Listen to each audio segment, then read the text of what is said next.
So, good day, ma'am.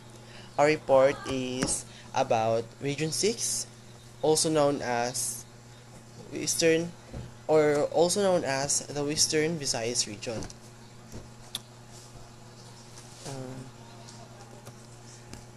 Western Visayas region, or Kanlurang Kabisayaan in Tagalog and Kabisayaan in Hiligaynon, is numerically signed as Region 6. It is consist of it consists of 6 provinces, namely Iloilo, Negros Occidental, Aklan, Guimaras, Capiz, and Antique. So, sa Western Visayas po is may dalawang highly urbanized city. So, which is the Bacolod City and Iloilo City. And the regional center is Iloilo City. So, cities and municipalities. So, Iloilo has 42 municipalities and 1 city. So, ang capital city po ng Iloilo is, of course, Iloilo City. The land area is 4,997 square kilometers or 1,929 miles. So, as of 2020 daw, may 2,051,899 people living in the province. This represented 25.79% of the total population in the region. So, ang Iloilo daw is bordered clockwise from the north by Capiz, the Hintutulog Channel Visayan Sea, Guimaras Strait, and Iloilo Strait, and Panay Gulf, and Antique in the west. So, Aklan is officially the province of Aklan, no?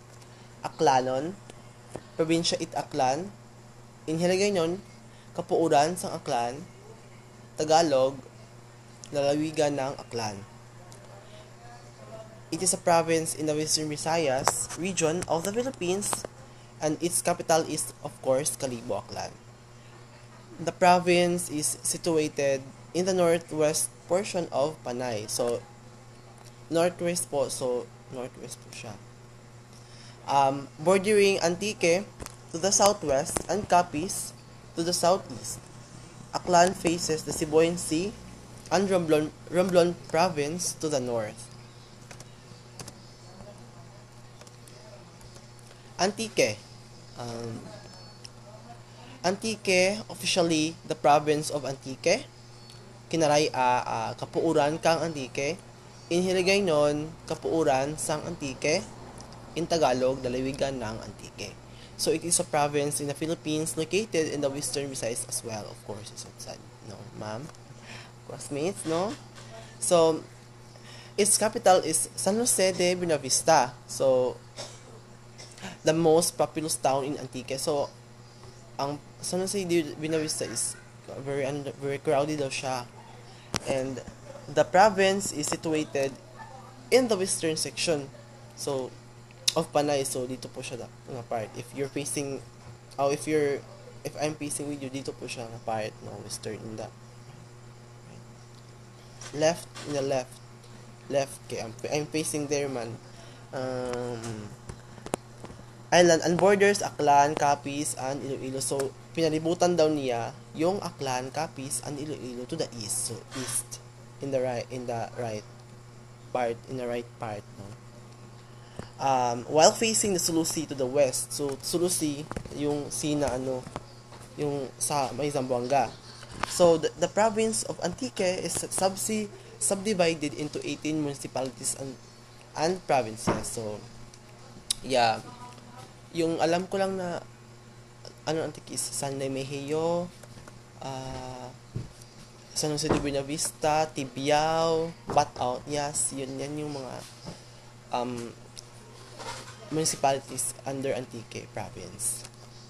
So Capiz covers a total area of 2,594,000, 2 million, I mean, sorry ma'am, 2,594.64 square kilometers. So, it is 1,001.80 square miles.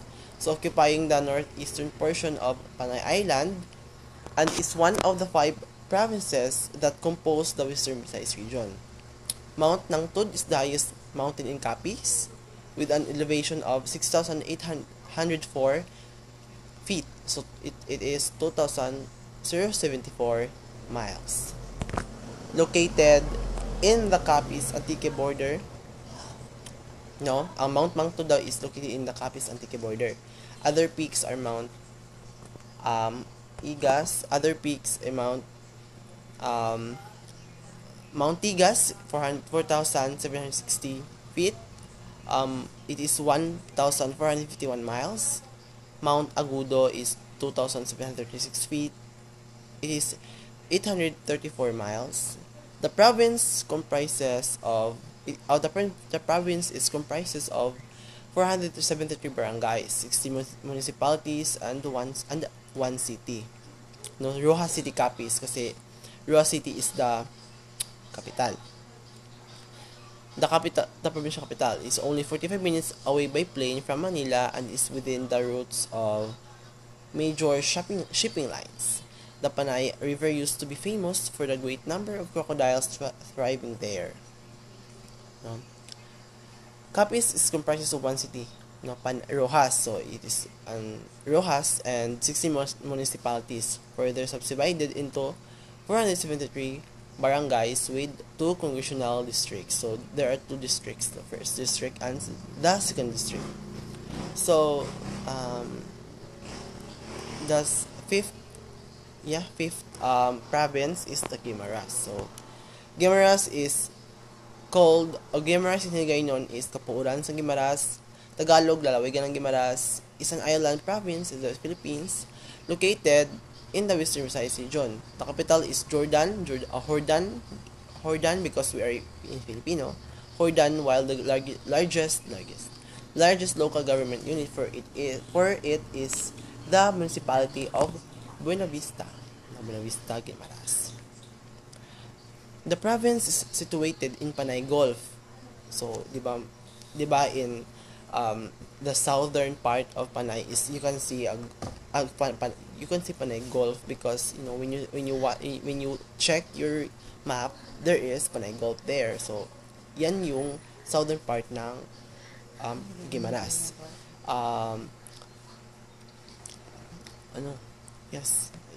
The province is situated between the islands of Panay and Negros. To the northwest is the province of Iloilo, and to the southeast is Negros Occidental. The whole island is part of the Metro Iloilo-Guimaras, one of the 12 metropolitan areas of the Philippines. So, as I heard, Guimaras daw is a sub-province of Iloilo, but hindi siya widely known. Like, hindi siya ganun but as I heard, yung Guimaras daw is sub-province of Iloilo. So, next, Guimaras is composed of 5 municipalities, namely Buena Vista, Hordan, Nueva Valencia, San Lorenzo, and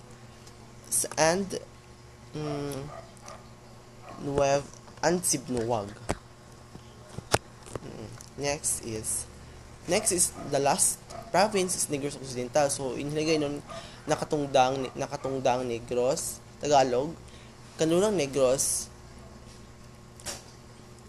Inilagay nun is Kapuuran sa nakatungdang Negros. Tagalog, lalawigan ng kanlurang Negros. Is a province in the Philippines located in the Western Visayas region. So, yung Negros, Occidental Negros is northern part siya sa Negros Oriental. But Negros Oriental is part of Region 7, which is Central Visayas region. Its capital is the city of Bacolod, Bacolod City, of which it is geographically situated and grouped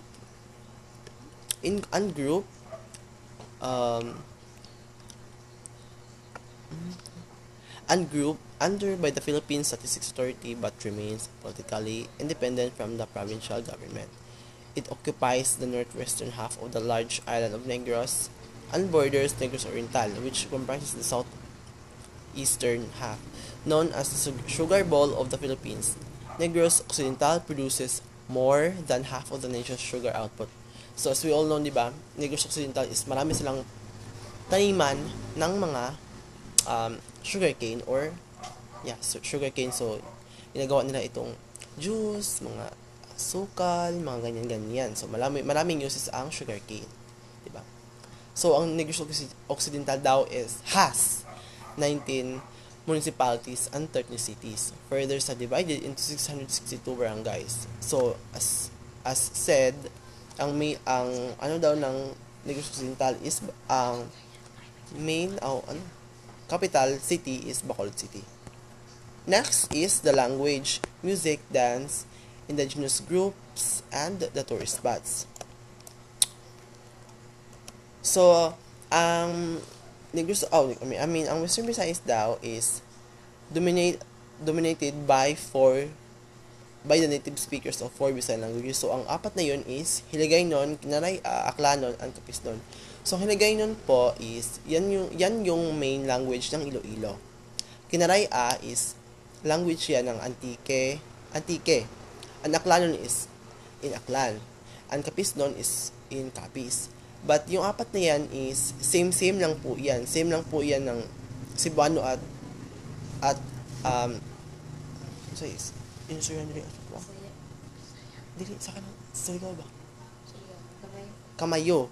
So ang Bisaya Cebuano at Kamayo is same lang, di ba? May mga words na same lang din po yan ng Hiligaynon, Kinaray, Aklanon, and Capisnon. So they share the same language, the same alphabet, the same terminologies, the same words, but they are still different from each other. So yun po yung although yung mga Karaya people can still understand Hiligaynon, but Hiligaynon people cannot understand Kinaraya fluently. No. So folk songs. So alam naman natin si Pilimon naman sa kadagatan, nakakuha. At yung pakitong-kitong, alimango sa dagat, parang may version kasi yan ng ng Hiligaynon. So ili tulog anay, so ili ay imong mama, la la la la la la la la. At yung raspadan at mat nila is hindi ko po siya memoryado. So yan po yung mga yung mga sayaw naman is pagawas it patuyaw. So yan po yung isa, pasan saging. So from the word pasan, you will carry the banana in your shoulder, then you will dance like that. Bilyones and panaad saod. So panaad saod is like dance pa rin yan siya na parang jolly na dance. Panaad saod kay San Roque, all from Western Visayas, no? So parang panaad saod is giving you are dancing to San Roque, like giving honor, something like that. So the Western Visayas region is home to 2 indigenous groups of over 94,000 people. So the first is ang Ati group, concentrated in Aklan, Antique, Capiz, Iloilo, and Negros Occidental provinces. And the Suludnon group, also known as Panay Bukidnon, who live in Antique, Capiz, and Iloilo provinces. So walang mga manubo or mga kamayo sa kanila, kasi sa kanila is Ati at Panay Suludnon. Panay Suludnon is mixture of people living in Panay Island and in Bukidnon province. And yung Ati is like from Western Visayas talaga yan, yung mga tao, no? Native to Western Visayas. And then yung mga tourist spots, number 1, yung mga tourist spots sa Antique is yung Antique Rice Terraces, no? Antique Rice Terraces is located in Barangay General Folion, San Remigio, Antique. So a cluster of same lang yan siya sa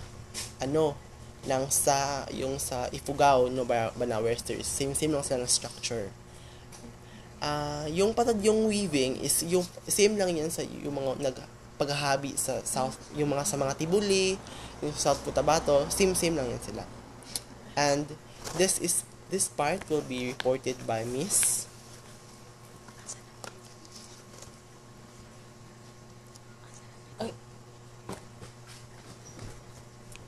My name is Diana Vinyal, and next is Antique Rice Terraces. A cluster of rice terraces spread in a combined areas of 600 hectares has been preserved by the Irayman Bukidnon, an indigenous group in a barangay village. Patadyong Waving. Is it known as famous Bugasong Patadyong, a colorful native fabric, is the only one of its kind in the Visayas and is well known throughout the island. Tibiao River. It is considered one of the premier whitewater kayaking destinations in the Philippines. Next is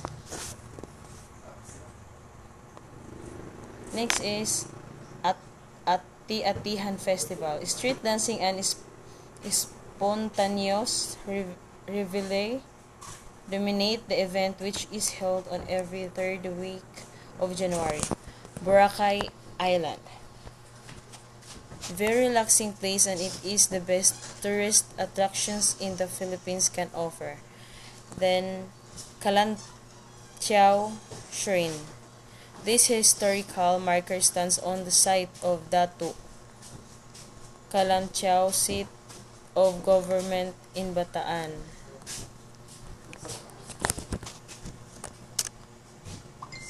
Next is Aklan Freedom Shrine. It was originally built in 1581 and stands as the oldest edifice of worship.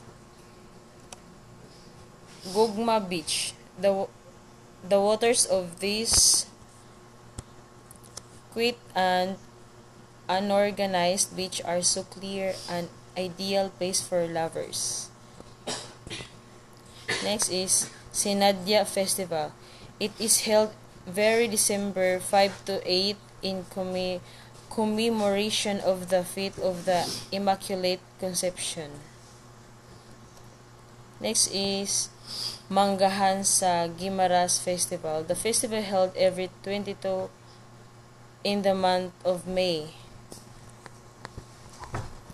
Oro Verde Mango Plantation, in the second largest mango plantation in the world, with the thousands of fruits bearing mango trees. Pagtaltal. It is a reenactment of the Passion of Jesus Christ. This saga of the suffering of Christ is enacted with intense spirituality, religious realism, theatrical color, and mass appeal that outclass other presentation of similar flavor. Then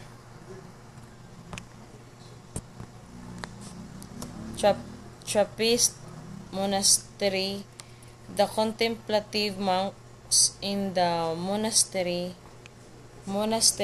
teach the natives how to make fruit jams and religious souvenir items that they can sell.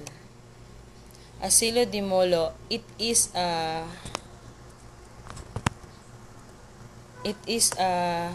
facility that provides assistance to the elderly, impoverished children, youth, and families.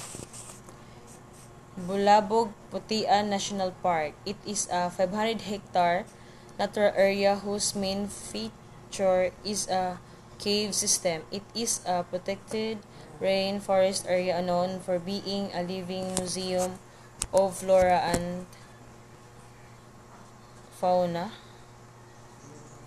Then Dinagyang. It is a celebration held every fourth weekend of January. Dinagyang was also voted as the best tourism event 3 times in a row among any other festival in the Philippines. It is also the most awarded festival in the country because of its legacy, popularity, and innovation. It receives an honor and regarded as world-class festival and dubbed as the queen of all festivals in the Philippines.